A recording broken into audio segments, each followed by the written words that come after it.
Hey, how you doing, everybody? It's Carpo here. This is my second attempt at this video, and I'm glad that I actually made another one because the first one was probably too dragging. Um, I've been thinking about a lot of different thoughts today, uh, but I wanted to talk for a minute about what do you really want in life. When you say something like that, it sounds really cheesy, and it sounds like something you would, see on some kind of web page for self-help.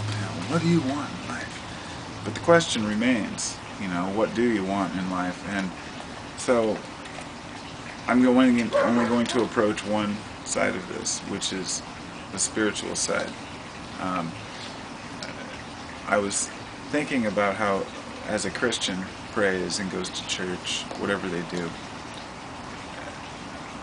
the goal in mind, the end game, is heaven, and that's just plain and simple, pure and simple, done. You live this lifestyle, you go to heaven. So the end game is an eternity of comfort. So there's a reason for these behaviors. So I was trying to consider the end game or result desired for many of the New Age practices, and I hate to use that term, but people understand what I mean. Yoga didn't enter the West until, the 60s, and it was really, it took off. So let's just use yoga for example.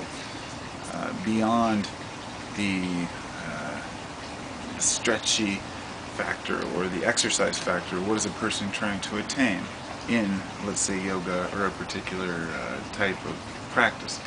Often this is equilibrium, state of mind, um, focus, comfort, happiness, ease of depression and anxiety when you approach these certain practices. The end game is the game itself. In other words, by practicing these things, a person finds solace, let's say in meditation. And by meditating, they're keeping their mind in a state that they can help them manage. So, along this process, there are always going to be those who want to make it an end game. And these are the ones who, I'm going to tackle this particular issue today, which is the idea of ascension. I've heard this all over the internet. I keep biting my tongue, but it's gotten to the point where, I run across these web pages about how to ascend and what you need to do and how to get your levels up and your chakras charged so you can ascend beyond this realm. And I just scoff at it because it's nonsense. There's absolutely nobody who can train you to ascend to anything. There is a sense that we want to perhaps leave this three-dimensional reality, but whatever this light body of ours, this soul, this essence is, whether or not it carries our memories or our ideas with us remains to be seen. A lot of people believe that we reincarnate, but as for past lives, if that's true, we forget them for a reason. So in other words, this life is what matters at this point, because here we are. But I don't see an end game for, say, or an end. There's nothing a person's trying to attain by doing many of these practices. So people have capitalized on that by saying, if you do this and take this course, you will be able to, attain a higher degree of consciousness. And it's utter nonsense, and most of the time it's followed by a CD set for $79.95 or something. And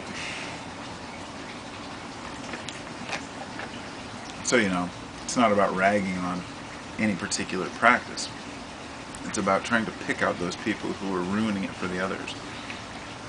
One could say the same thing about Christians. There's many good Christians out there who live a great life, and then there are a few who take advantage, like the swaggarts out there, the preachers who capitalize on it. There's always going to be somebody capitalizing on it. It's just the way of the world.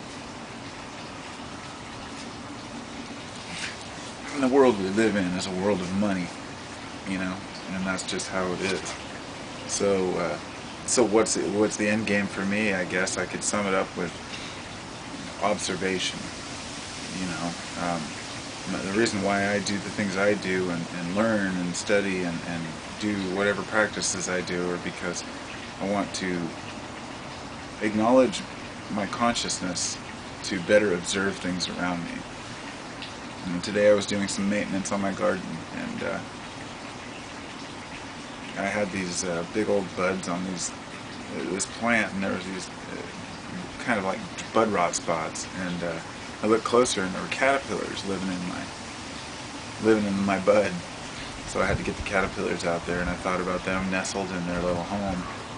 And whenever I think about something like that, I think about me being a little caterpillar on the home of the earth, and the micro and macro, and how on that caterpillar there are little mites and creatures living on there, which are also disturbed when I kick the caterpillar out, and then those mites all have their own bacteria and whatnot, and the fact that we're mostly bacteria, it's just, I don't know. So the end game for me is knowledge, observation, awareness, keen observation. It's a crazy world out there. So, take care everybody, and hope you all have a great day.